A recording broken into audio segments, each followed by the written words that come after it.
I emailed you personally to ask you to come out, and I would really have liked you to have come out to listen to the voices of the women of Australia. I'll see what I can do for you. I'm not making any promises, but I'll see what I can do. The women of Australia want some action. We're drawing a line in the sand.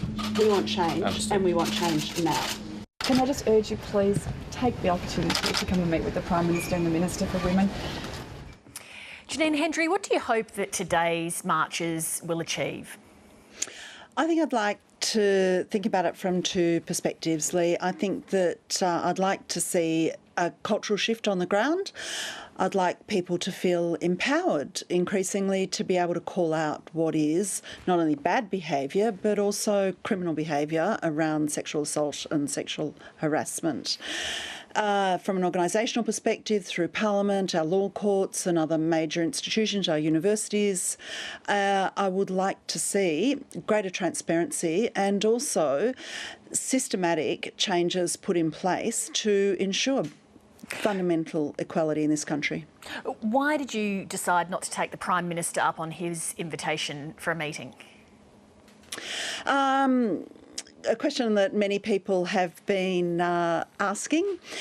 I felt that the issues that we were protesting about were really issues that have for far too long been hidden behind closed doors.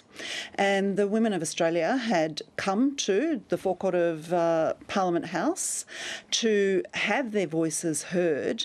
And it seemed to me that given that we had come so far to have our voices heard, that it was important for the Prime Minister to actually hear those voices. And I wasn't convinced that my voice and those of a small delegation was really appropriate to represent the in excess of 100,000 women who marched today. To play devil's advocate, politics is about the art of what's possible, and that often involves compromise and negotiation and things not being exactly as you would have hoped. His point of view was it was a sincere offer to have a meeting. And it may well have been a sincere offer to have a meeting, and I certainly thank him for giving me the opportunity. But under the circumstances, I felt that it was really important that he take some time to engage with the women who had actually come to, in this case, Canberra.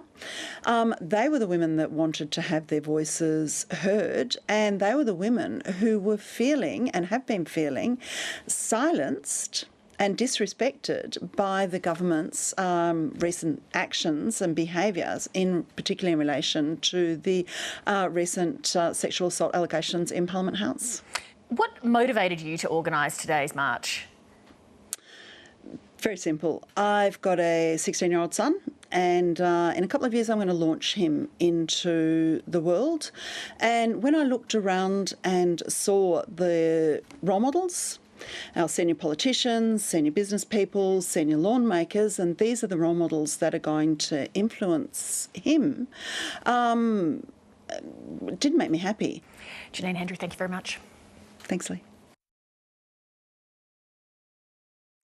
Hi, I'm Leigh Sales. Thanks for watching this story. If you'd like to watch more of 7:30's stories, they are on the left of your screen.